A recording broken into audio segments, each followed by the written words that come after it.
Assalamu alaikum.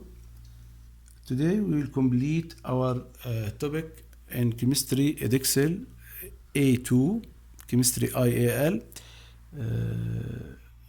We are in unit 5, studying nitrogen compound. Today we will complete explaining some physical and some chemical properties of amino acids, acidic and basic properties of amino acids. Amino acids show two types of reactions: acidic reactions, and base reaction. Part of the amino acids will act as acid, while another part will act as base. Let's see how this will happen. React as acid to give acidic solution due to this reaction. In these reactions, this part of the acid will be the active one, okay? And according to Bronsted-Lowry definition for acid, it will react and donate hydrogen, proton, hydrogen ion, to form hydronium ion and this negative ion. Hydronium ion, it will increase the acidity of the solution. For this reason, it will give us acidic solution due to reactivity of this part of amino acid. The acidic part will be more active, so it will react and behave as acid. Now in other reactions, what will happen? To react as a base.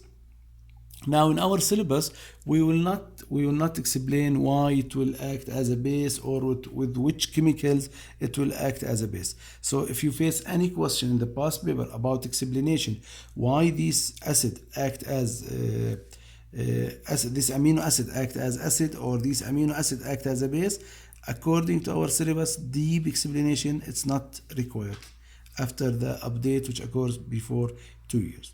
Okay, now what will happen here? This part of the amino acid, it will act as a base according to Bronsted-Lowry definition, and it will gain a proton from water to give this positive ion and hydroxide ion. And we know hydroxide ion, it will give the solution basic properties. So when the carboxyl group it will be active, the amino acid will act as a base, as acid, when the amino group it will be active, the amino acid will act as a base and give us a basic solution. So in this reaction, the solution will give us pH greater than 10 than 7, while in this reaction the solution which will form, it will give us pH less than 7. Okay, base acidic solution, basic solution. Now, sometimes acid and base reaction occurs in the same molecule. The amino group and the carboxyl group react together in the same molecule, to give us acid-base reaction within one molecule. Let's see how this will happen. This proton, it will donate it from this group within the same molecule, and it will gain by this group, this amino group within same molecule. So if we note what happened here, the carboxyl group change to be a negative charge side, while the amino group change to be a positive charge part, okay, or side. So the proton donation and proton gaining will happen in the same molecule, to have two opposite charges in the same molecule. Now this type of ion which will form, it's called Zwitter ion. So when acid-base reaction occurs in the same molecule, in the same amino acid, a new ion will form, this ion called Zwitter ion. What do we mean by Zwitter ion? It's the ion or the molecule which contains two opposite charge, positive and negative charge, but the overall charge will be 0 or neutral molecule. So we called it ion, but the net charge of this ion, it's 0. It's neutral. Okay, why? Because we have two different charges, opposite charges, but equal in the same time. So the net charge of this molecule will be 0 or it will be neutral. This is Zwitter ion. Now, we have another definition in this topic. It's isoelectronic. Isoelectronic point of amino acid. Isoelectronic point, it's referred for BH, where the amino acid can form a neutral ion. What do you mean by neutral ion? Zwitter ion. Okay, I think it's not easy to accept the two words together, neutral ion. Okay, but when we remember and we have Zwitter ion, okay, we can accept this concept because it's ion from each side alone. This is a negative ion, while this one it's a positive ion. Now the whole molecule, it's not ionic, it's neutral. It's not charged, it's neutral. Okay, now again, what do you mean by isoelectronic point of amino acid? It's the point, it's the pH degree of the amino acid where this amino acid can give us a Zwitter ion. That means amino acids will not form the Zwitter ion at the same condition. Yes, the Zwitter ion, if each amino acid form a different pH, and this is due to its structure, due to the amino acid structure. We will not go deep in this point again according to our syllabus. So if you face any question, ask about more details. That means it's according to the old syllabus, which fixed from 2 years, and this will be the first exam in this year in 2020. According to new syllabus in unit 4, 5, and 6. Some amino acids will form Zwitter ion at low pH, in acidic medium. So these amino acids called acidic. The point which required to covered here, the amino acids which contains two carboxyl group will form Zwitter ion at low pH, at acidic medium, at pH lower than 7, okay, at acidic pH. Okay, this is one of the cases in this amino acid. The isoelectronic point of this acid is 3.2.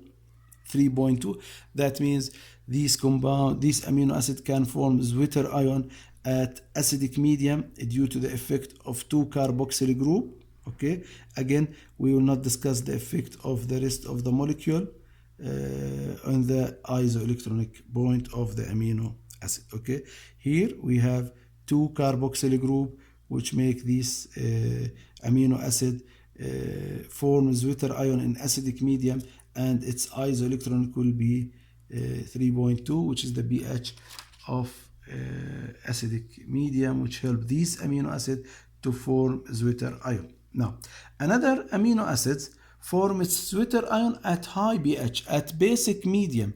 So amino acid is basic amino acid. Now, what do you think about this amino acid? If we compare this amino acid by the previous one, so I think this amino acid should have two amino groups. Yes, two amino groups.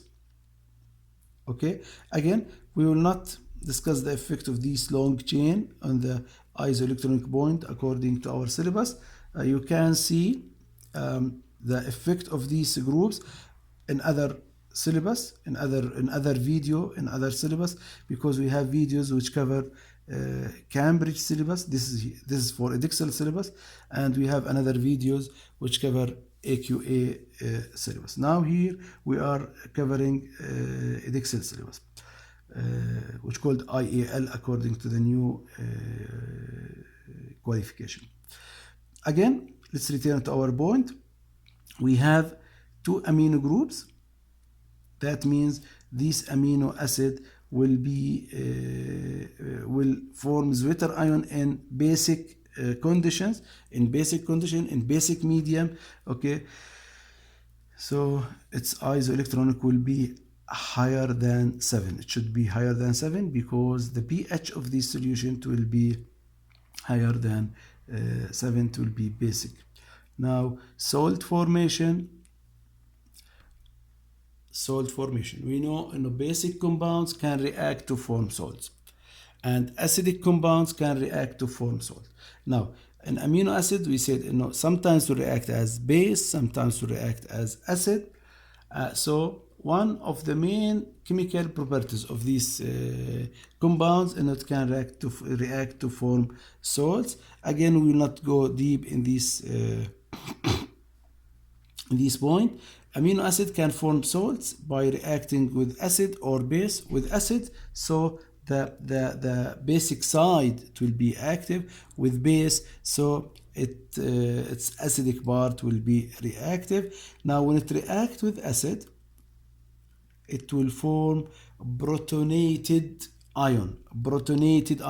We need to remember this concept because protonated ion is the ion which will form from amino acid when it reacts with the acid, and it will be amino acid after gaining proton in the amino group side.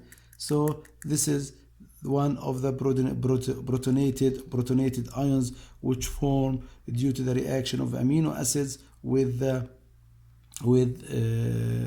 acid. Okay, and this will be the positive part. We can shift this positive charge to be here, for example. Okay, and we know this part will be bonded to another negative part. Okay, to form a salt. Okay, for example, if it is HCl, so we can say it is Cl here. Again, it's not required to go deep in these details.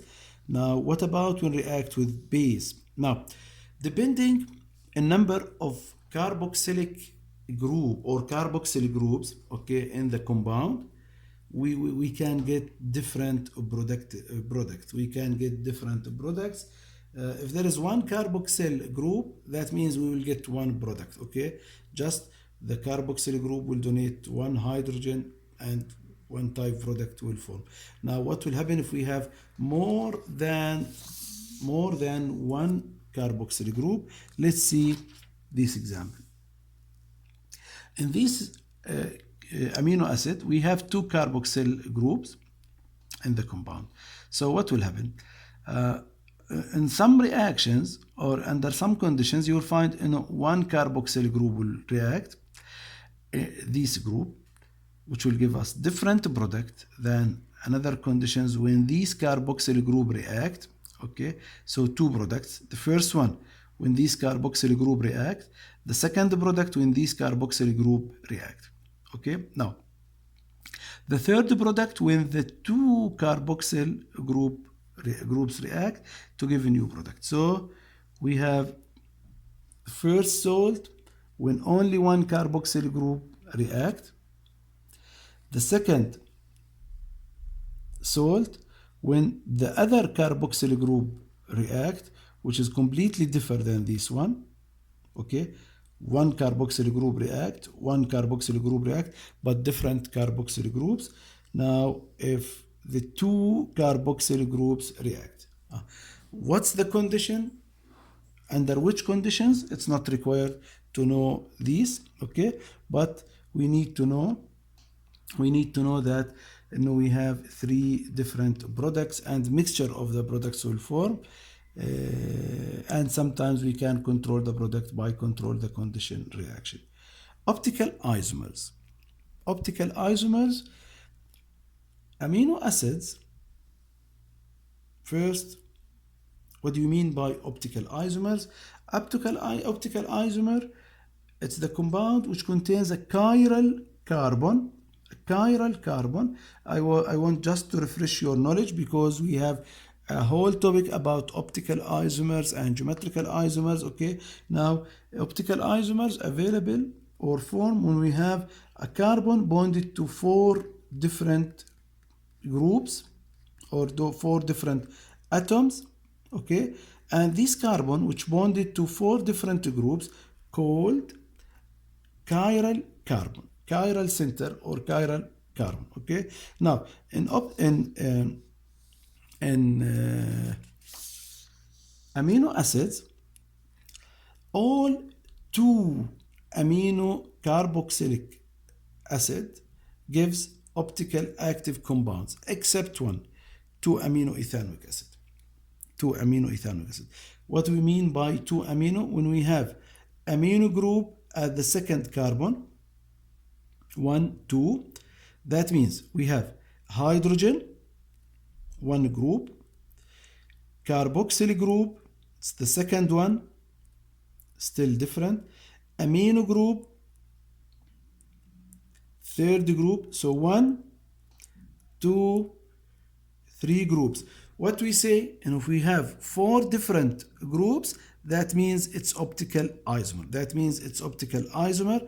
And optical isomers, when we have a chiral center or chiral carbon, now this carbon, it will be always chiral carbon. That means bonded to 4 groups, except if this one is hydrogen. Now, if these are not alkyl group, it's hydrogen, that means we have 2 identical atoms, so it's not chiral center. So, as a rule, we can say in all 2 amino carboxylic acid, carboxylic acid, yes, it will form an optical active compound. Optical active compound, because we have a chiral center, chiral carbon, except 2 amino ethanoic acid, because it will be hydrogen atom here. It will be hydrogen atom. So we have 2 identical atoms. So it's not chiral center anymore, and it's not optical active. It's not optical active. This is the main point. What about other compounds? You need to compare the bonded atoms, okay, and groups to check whether it's identical or not, to make sure if it is if there is a chiral carbon or not. Now, what we need to say, chiral carbon with 4 different groups, it will be chiral center, and the compound will be optical active. So you need to check the compound always and make sure if it is active, there is contained 4 different